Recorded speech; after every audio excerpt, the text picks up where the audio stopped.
1 वर्षापूर्वीची संगीता वानखेडे आणि 1 वर्षानंतरची संगीता वानखेडे. 10 महिने झालेत मी बाळूमामाला जाते आणि मी सांगूच शकत नाही तुम्हाला. अफाट, अफाट, अफाट अनुभव तिथला. अफाट अनुभव आहे. फार शक्तिशाली देव आहे. मान्यच करावं लागेल. तो काही नाही बकरू कापा म्हणत नाही, मला काय द्या म्हणत नाहीये मला. तो एकमेव देव असा होता ना आणि असा आहे ना, की जो देतोय भक्तांना, घेत नाही त्यांच्याकडनं. लक्षात घ्या. तो ज्यावेळेला होता ना, अजूनही आहेच, पण ज्यावेळेला त्याचा आत्मा शरीरामध्ये होता बाळूमामाचा, त्यावेळेला सुद्धा काय केलं त्यांनी, तर एकमेव देव असा होता तो, की एकमेव संत असा होता तो, की त्याच्याकडे आलेल्या भक्तांना दक्षिणा देत होता, घेत नव्हता. लक्षात घ्या. हां. दक्षिणा देत होता, घेत नव्हता. आणि खरंच आहे होतं. काय सांगू तुम्हाला, काय दिलंय माझ्या मामाने मला. काय दिलंय त्याने मला सांगू शकत नाही. फक्त त्याने सांगितलं, "तुझी नीतिमत्ता आहे ना, डगमगू देऊ नको." बास. तू विचारही केला नसेल तुला इतकं मिळेल. आणि काय करायचं खूप. ओंजळ भरली आहे, माझं ताट आहे ना मामा भरलेलं, बास झालं मला. ती सांडण्यापेक्षा मला ती कुणाला तरी देऊ देत. ज्याला गरज आहे ना त्याला देऊ देत. अगदी आता मी राम देवीदास ठाकरे फाउंडेशन मी रजिस्टर केलंय आणि त्याच्या माध्यमातून सुद्धा आम्ही आता बऱ्याच म्हणजे जवळ-जवळ इथं माझ्या सोसायटीमध्ये मी जवळ-जवळ 25 चे 25 ते 30 अ, सिक्युरिटीच्या मुलांना स्कूलच्या बॅगा दिल्या आहेत. आता माझ्या गावी अ, त्याच फाउंडेशनच्या माध्यमातून आम्ही जवळ-जवळ 50 ते 60 बॅगा माझ्या गावी जाऊन आम्ही देणार आहोत शाळेतल्या मुलांना. करायचंय मला. मी मामांना तेच बोलते, की मला देणाऱ्यांमध्ये बसव. मला घेणाऱ्यांमध्ये बसू नको. बास. आणि मला मला तेवढं दे, की मी ते समोरच्यांपर्यंत पोहोचवेल आणि मला कदाचित मामा त्यामुळेच देत असणार. कारण त्याला माहिती आहे इथून जाणार आहेत. मी कोण आहे? मी कोण आहे? मी माध्यम आहे फक्त त्या लोकांपर्यंत पोहोचवण्याचं. बास. त्या मामाने मला नेमली आहे त्यांच्यापर्यंत पोहोचवण्यासाठी. मी कोणी नाहीये. बास. आणि मला ते पोहोचवायचंय. ज्यांना गरज आहे ना त्यांच्यापर्यंत त्या गोष्टी पोहोचवायच्या आहेत. करायचं नाही. तुमचा उद्देश चुकीचा नव्हता ना, मग घाबरण्याची गरजच नाही. काही काम केलं असेल तुम्ही, काहीही केलं असेल, पण त्याच्यामागचा उद्देश तुमचा चुकीचा नाही. तुमचा उद्देश कुणाला फसवायचा नाहीये, तुमचा उद्देश कुणाचं वाटोळं करायचं नाहीये. नाहीये ना, मग घाबरायचं नाही. बिलकुल नाही. तुमचा आत्मा तुम्हाला सांगतोय ना, की तू जे केलंय त्याच्यातून कुणाचंही वाटोळं होणार नाही. ओके. बस त्याच्यावर सोडून दे मग. मामा तुम्ही आहात आणि तुम्ही बघा. बघतात ते. खरंच बघतात. या कलियुगातला तो एकमेव देव असा आहे ना, की तो ऐकतो बरं का. हा माझा अनुभव आहे. तो ऐकतोय तुम्ही बघितली असेल. त्याचबरोबर निसर्गावरही आपण काम करतोय. निसर्ग वाचवण्यासाठी काम करतोय. वसुंधरा पर्यावरण संवर्धन सामाजिक संस्था आपण स्थापन केली आहे. त्या संस्थेच्या माध्यमातूनही आपल्याला खूप सारं काम करायचं आहे निसर्ग वाचवण्यासाठी. की खनिज उत्खनन असेल, याच्यावर आपल्याला काम करायचं आहे. आपल्याला जंगलं वाचवायची आहेत, आपल्याला टेकड्या वाचवायच्या आहेत, आपल्याला माती वाचवायची आहे, आपल्याला नद्या वाचवायच्या आहेत आणि याच्यावर काम करायचं.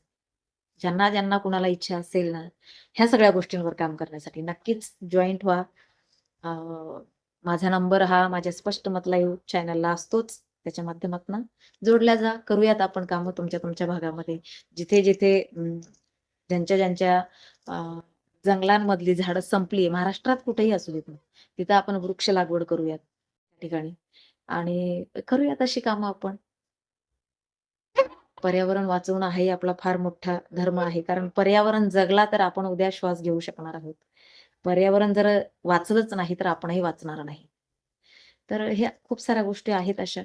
बाकी ज्या विषयावर मी काम करत होते, ते बऱ्यापैकी लोकांच्या लक्षात आलेलं आहे, की मी चुकीचं बोलत नव्हते. मी जे बोलत होते ते सगळं खरंच होतं आणि ते सगळं काही आता समोर यायला लागलं. तर हरकत नाहीये, करूयात कामं. खूप सारी कामं करायची आहेत. अन्याय तिथे प्रतिकार कामगार संघटना ही आपली रजिस्टर झालेली आहे. खूप आनंदाची गोष्ट आहे. लवकरच चाकणमध्ये त्याचं ऑफिस आपण ओपनिंग करणार आहोत आणि नक्कीच कामगार नेते किंवा कामगार मंत्री जर त्या ऑफिसच्या ओपनिंगला येतील, तर याचा आपण प्रयत्न करणार आहोत. आणि ही कामगार संघटना जी आहे आपली अन्याय तिथी प्रतिकार कामगार संघटना ही संपूर्ण महाराष्ट्रभर काम करणार आहे.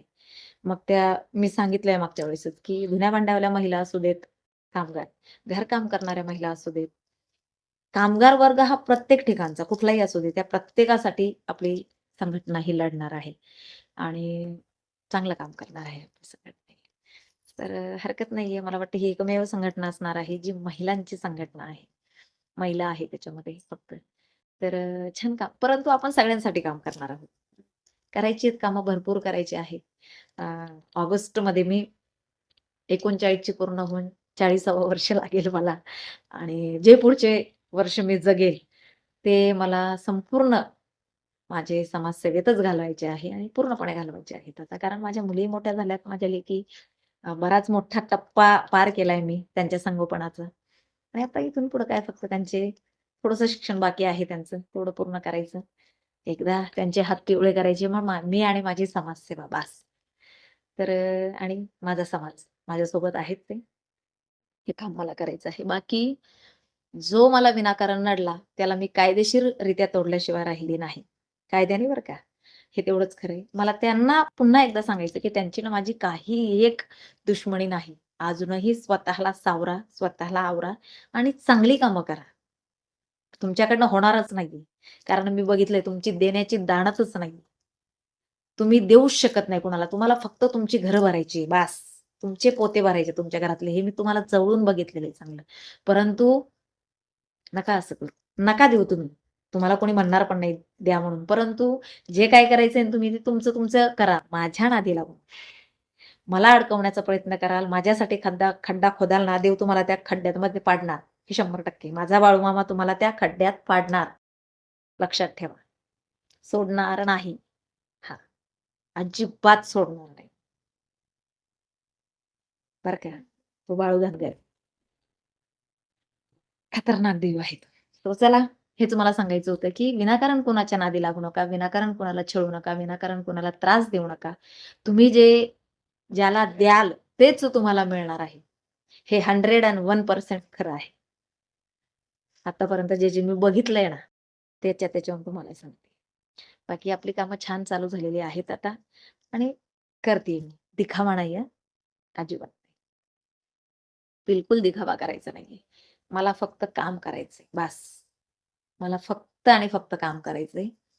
जी पीडित लोकं आहेत त्यांच्यासाठी काम करायचंय. जे गरजू लोकं आहेत त्यांच्यासाठी काम करायचं आणि ते मी करत राहणार. शेवटच्या श्वासापर्यंत माझ्या मी ते काम करत राहणार. हरकत नाही. चला रजा घेते आणि लवकरच आपलं नवीन पेज येतंय, नवीन चॅनल येतंय. तर त्याची वाट बघा आणि करूया काम सोबत. चला रजा घेते.